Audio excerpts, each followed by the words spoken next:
Okay, we're going to talk about surface area of prisms. The sum of all the surfaces or faces, the sum of all the areas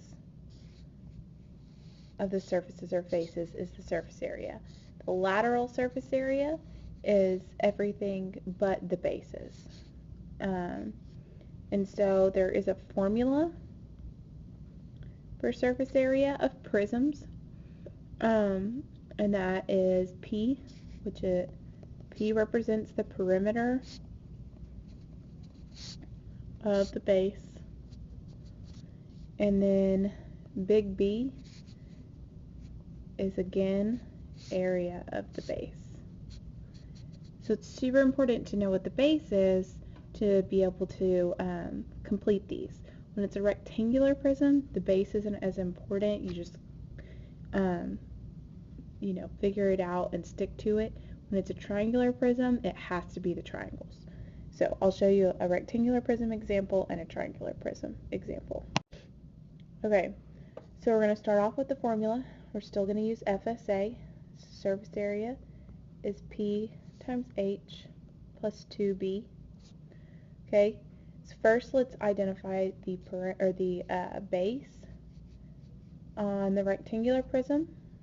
We're going to use that as the base. Rectangular prisms, you can kind of just pick. So these two would be the bases, and then the rest would be the sides. So we need the perimeter.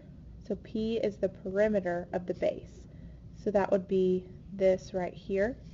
This is also a 9. That's also a 5.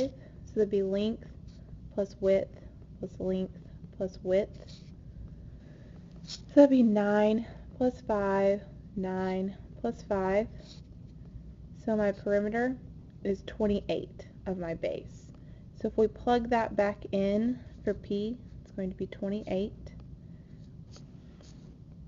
And we're substituting. So my height, the height of the whole thing, which is 8, plus 2 times my base. The big B is the area of the base. So that would be length times width, because it's a rectangle. This would be 9 times 5, which is 45. So that goes there. Now we just use order of operations, or PEMDAS, to complete this. 28 times 8 is 224, plus 2 times 45 is 90. A is my answer, so the surface area of this figure is 314 centimeters squared. Because we're dealing with area, it's squared. So surface area is like finding the area of all the sides and adding it together. We could have found each individual side and added it together, or used this formula like we did here. Okay, on a triangular prism, okay, it has triangles for the bases. So whenever we find the surface area, these are your bases. There and there. The other rectangles would be your sides. So we're going to use the same formula. Surface area is, perimeter times your height plus 2 times your base. That's the area of your base. So we're going to substitute.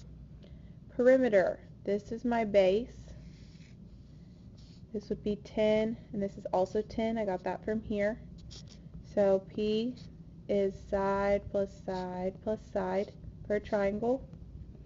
It's finding the perimeter, so that'd be 12 plus 10 plus 10. So my perimeter is 32. So we're going to plug that in. Then my height, we have to be super careful when we're talking about height of a triangular prism. It's going to be the height of the whole thing, not the height of the triangle. So this is my height, which would be 3, plus 2 times my base, area of my base.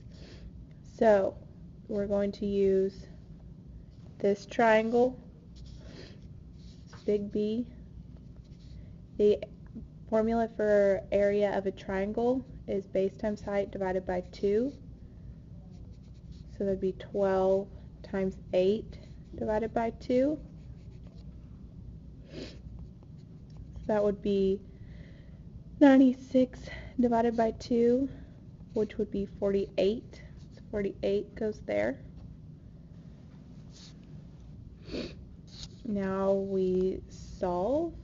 32 times 3 is 96, plus 2 times 48 is also 96. A is my answer. If we add those, 192 centimeters squared. So the key for finding surface area is find your base first. Bases first. Okay? You have to find your bases to be able to use this formula here. And then you just follow the formula. P is perimeter of your base, and big B is area of your bases. Okay?